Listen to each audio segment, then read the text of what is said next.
우리 성도님들 반갑습니다. 교구 사역을 맡게 된 신임 교역자 황지만 목사입니다.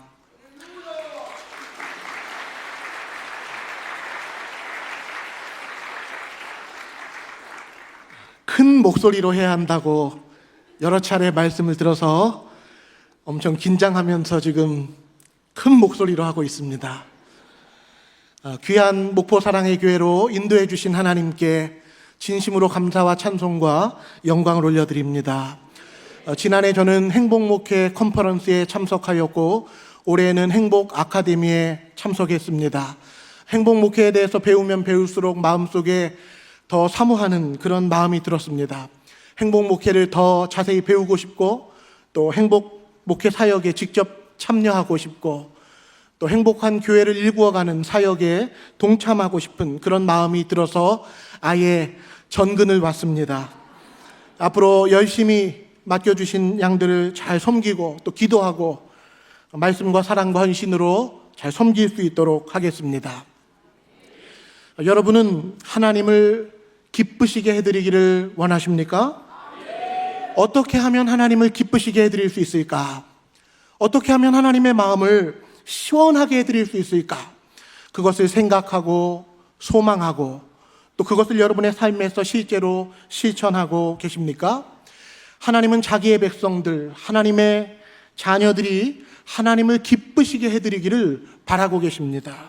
마치 자녀가 부모님께 효도하는 것처럼 하나님의 자녀인 우리가 하나님을 기쁘시게 해드리는 모습을 하나님께서는 귀하게 여겨주시고 흐뭇하게 바라보십니다. 하나님을 기쁘시게 해드리려는 우리 자녀들의 마음은 사실 자녀들에게 마땅한 모습입니다. 하나님을 영화롭게 해드리려고 하나님의 마음을 기쁘시게 해드리려고 하는 것이야말로 사실 하나님의 백성들의 삶의 목적이고 온 우주의 존재 목적이기도 합니다. 하나님을 기쁘시게 해드리는 모든 성도님들 다 되시기를 바랍니다. 신앙생활을 하시면 하실수록 하나님이 매우 흡족하게 여기시는 얼음 냉수와 같은 우리 성도님들 다 되시기를 간절히 원합니다. 어떻게 하면 하나님을 기쁘시게 해드릴 수 있을까요? 여러분, 어떻게 함으로써 하나님을 기쁘시게 해드리겠습니까? 감사하게도 성경 말씀은 우리가 어떻게 해야 하나님을 기쁘시게 해드릴 수 있는지 구체적인 방법과 길을 우리에게 알려주고 있습니다. 다 함께 히브리서 11장 6절 말씀을 받들어 읽겠습니다. 믿음이 없이는 하나님을 기쁘시게 하지 못하나니 하나님께 나아가는 자는 반드시 그가 계신 것과 또한 그가 자기를 찾는 자들에게 상 주시는 이심을 믿어야 할지니라. 아멘. 이 말씀에 따르면 믿음이 없이는 하나님을 기쁘시게 할 수 없다고 말씀하고 있습니다. 반대로 표현하면 하나님을 기쁘시게 해드리고 싶다면 믿음으로 해야 한다는 것입니다. 믿음을 통해서 하나님을 기쁘시게 해드릴 수 있다는 것입니다.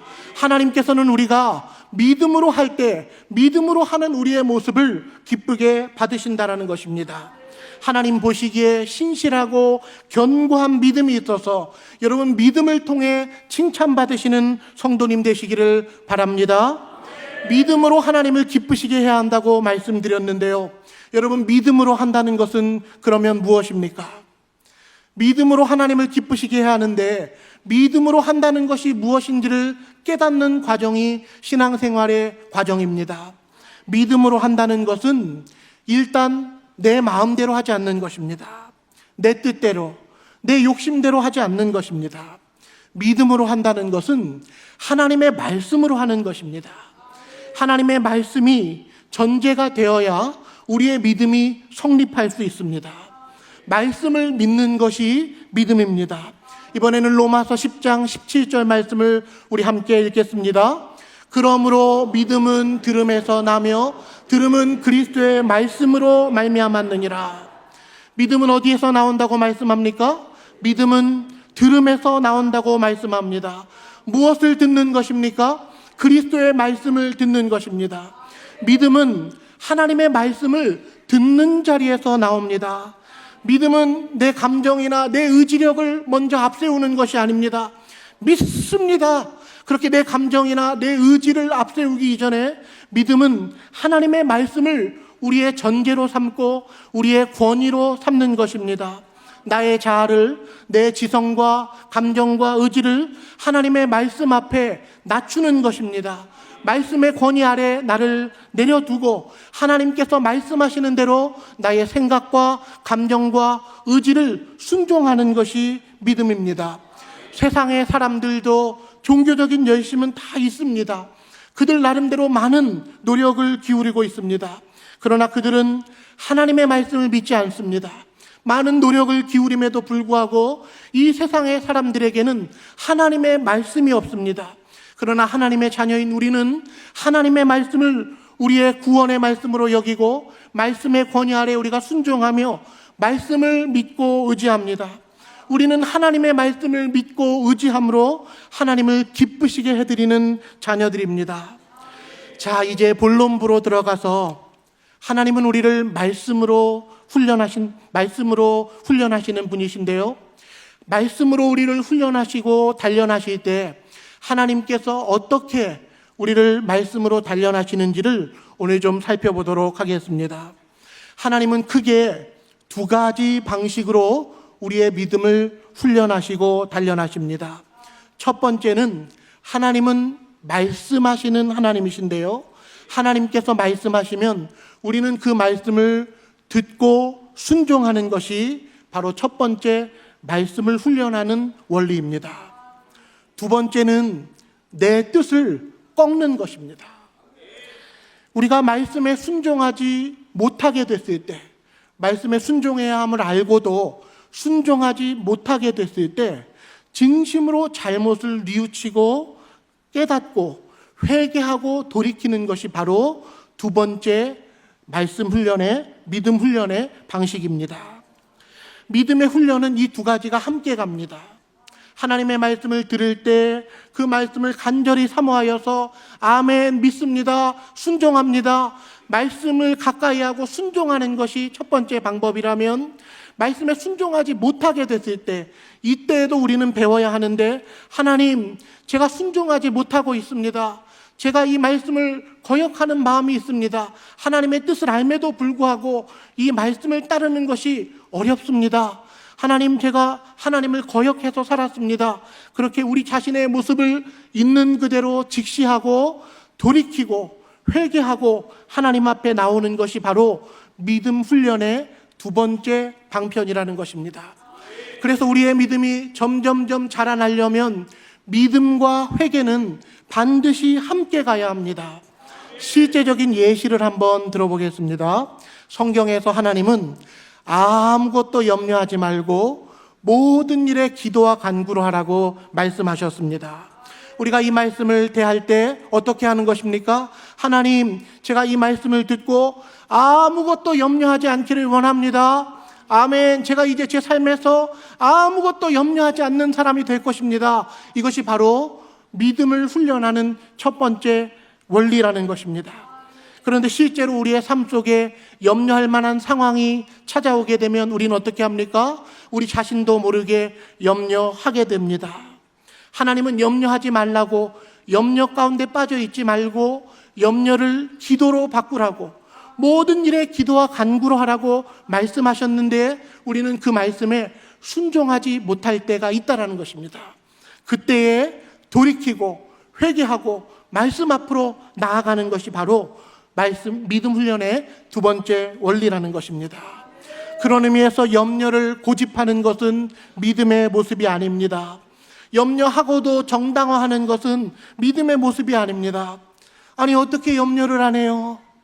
인생에 이렇게 많은 문제가 있는데, 어려운 일들이 찾아오는데 염려할 만한 상황이니까 하는 것이지 어떻게 염려를 안 합니까?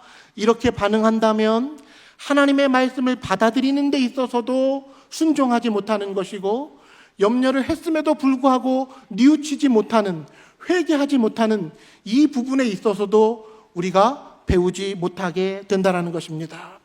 우리는 하나님의 말씀을 크게 받는 사람입니다. 하나님께서 말씀하실 때 그 말씀을 크게 여기고 그 말씀대로 순종하려고 애쓰는 사람입니다. 잘 되지 않아도 순종하지 못하는 것 때문에 아파해야 합니다. 원수를 사랑하라고 말씀하셨습니다. 오른뺨을 맞으면 왼뺨을 돌려대라고 말씀하셨습니다. 오른뺨을 맞는다. 저도 등치 크고요, 힘도 세고요, 붙을 수 있는 전투력이 있지만 어떻게 해야 됩니까? 오른뺨을 맞았을 때 왼뺨을 돌려대라는 말씀이 생각나야 됩니다. 아멘. 순종하기를 원합니다. 해야 됩니다.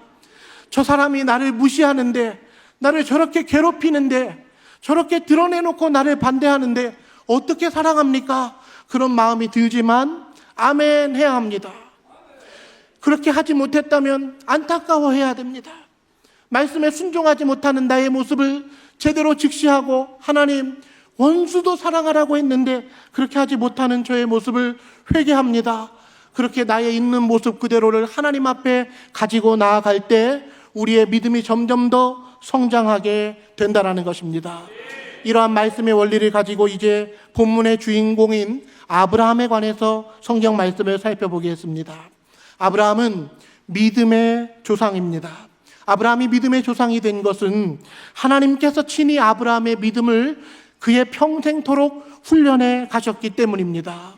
아브라함이 자기 스스로 자기의 힘으로만 믿음 훈련을 한 것이 아니라 하나님께서 아브라함의 인생에 찾아가셔서 그가 평생토록 믿음의 사람이 되도록, 믿음의 조상이 다워질 수 있도록 하나님께서 아브라함의 믿음을 훈련하시고 다루어 가셨기 때문에 그가 마침내 자랑스러운 믿음의 조상이 될 수 있었습니다.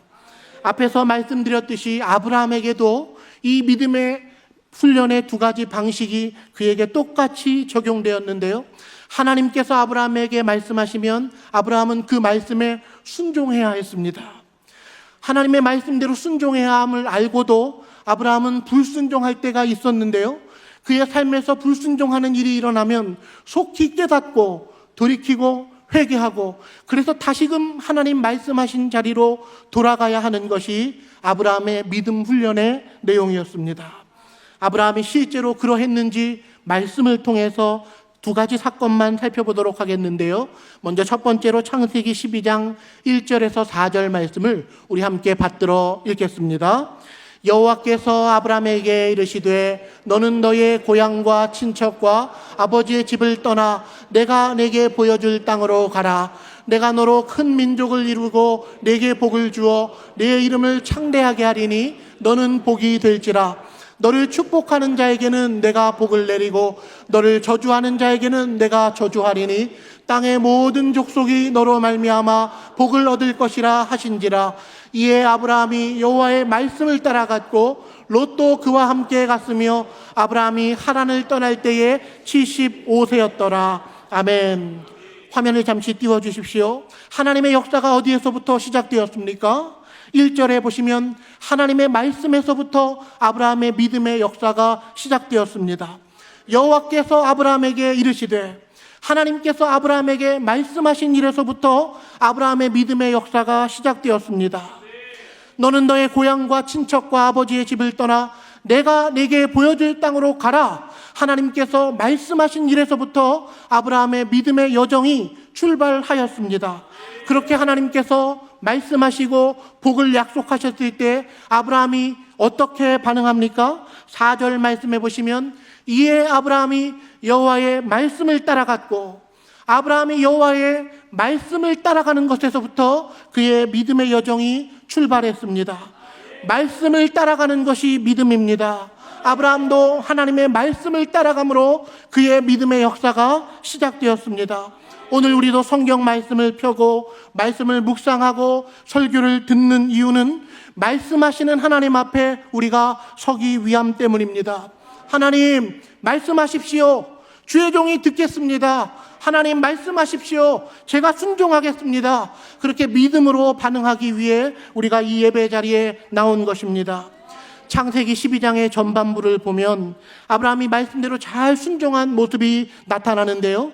창세기 12장의 후반부에 이어서 보면 아브라함이 가나안 땅을 떠나서 점점점 남쪽으로 내려가 애굽 땅으로까지 내려가는 그런 모습이 나타납니다.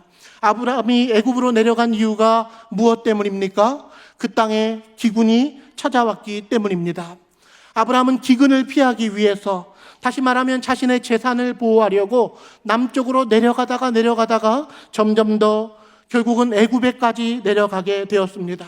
하나님 명령하신 약속의 땅 가나안 땅을 저버리고 기근이 찾아오자 애굽 땅으로 내려가게 되었습니다. 그런데 우리가 알다시피 애굽에서도 아브라함은 예상치 못한 신변의 위협을 겪게 되자 아내를 누이라고 속이는 그런 일이 발생했습니다. 하나님께서 애굽 왕 바로에게 직접 나타나셔서 바로에게 큰 재앙을 내려 간섭하지 않으셨더라면 이 일로 아브라함은 아내 사라를 잃고 말았을 것입니다. 아브라함은 일이 다 꼬이도록, 그의 계획대로 그의 욕심대로 진행했을 때 일이 꼬이도록 만들었는데, 사실 하나님께서 아브라함의 인생에 찾아가셔서 뒷수습을 해주시고 그를 여전히 지켜주시면서 아브라함의 믿음의 여정을, 믿음의 훈련을 계속해서 이어가셨습니다. 처음 믿음으로 순종했던 아브라함도 갑자기 기근을 겪게 되자 살아계신 하나님이 순간 보이지 않았습니다. 아브라함이 하나님이 보이지 않았을 때도 하나님은 여전히 아브라함의 믿음을 지키셨습니다. 그런데 중요한 것은 아브라함이 결국 애굽에서도 쫓겨나게 되는데요, 애굽에서 쫓겨난 후에 그가 어디로 다시 돌아갔을까요? 아브라함이 애굽으로 나온 후에 이제 어디로 가야 하는 것일까요? 13장 4절에 보면 아브라함이 처음 제단을 쌓은 곳으로 돌아가는 모습을 볼 수가 있습니다. 아브라함이 가나안 땅에 도착해서 처음으로 하나님 앞에 예배드렸던 곳, 그곳으로 다시 돌아갔습니다. 여러분, 아브라함이 왜 애굽 땅에서 쫓겨나 처음 제단을 쌓은 곳으로 다시 돌아갔던 것일까요? 그 이유는 아브라함이 회개하고 돌이킴으로 다시금 믿음의 자리에서 출발하고 싶었기 때문입니다. 하나님, 저 잘못했습니다. 제가 다시 하나님 앞으로 돌아왔습니다. 그렇게 하나님 앞에 회개하는 마음으로 처음 제단을 쌓은 곳으로 돌아온 것입니다. 사랑하는 성도 여러분, 믿음의 훈련에는 시행착오가 필요합니다. 우리의 신앙은 실패와 함께 자랍니다. 하나님의 말씀을 진정으로 사모하는 사람은 말씀을 통해서 교훈도 받지만 말씀을 통해서 책망도 받습니다. 모든 성경은 하나님의 감동으로 된 것으로 교훈과 책망과, 교훈도 받지만 책망을 받고 바르게 함을 받게 되는 것입니다. 하나님의 말씀을 진심으로 사모하는 사람은 내가 하나님의 말씀에 얼마나 부합하지 못한 존재인가를 절실히 깨닫게 되고, 그럴수록 하나님의 권세 있는 말씀 앞에 적극적으로 순종하고 싶은, 겸손하게 순종하고 싶은 거룩한 갈망이 일어나게 되는 것입니다. 그런 의미에서 우리는 믿음의 순종을 통해서도 1차적으로 배우지만 뼈아픈 불순종의 사건을 통해서도 2차적으로 배우게 되는 것입니다. 아브라함은 큰 교훈을 얻었을 것입니다. 기근이 찾아온다 해도 내 마음대로 하면 되는 거 아니구나. 내 힘대로 해결하려고 하면 일이 꼬이는구나. 생각지 못한 일이 발생하는구나. 어떤 상황에서도 이제 하나님을 의지해야겠구나.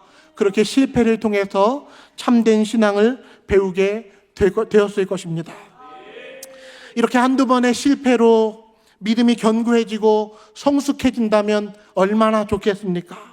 그런데 이제 오늘 본문의 창세기 20장에 보면 창세기 12장으로부터 24년의 세월이 흘러서 아브라함이 99세가 되었을 때의 사건인데요, 창세기 12장에서도 아브라함이 아내를 누이라고 속여 곤경에 빠지는 일이 있었는데, 오늘 본문 창세기 20장에서도 아브라함은 재차 아내를 누이라고 속여서 다시금 미숙한 모습을 보이는 그런 일이 발생하였습니다.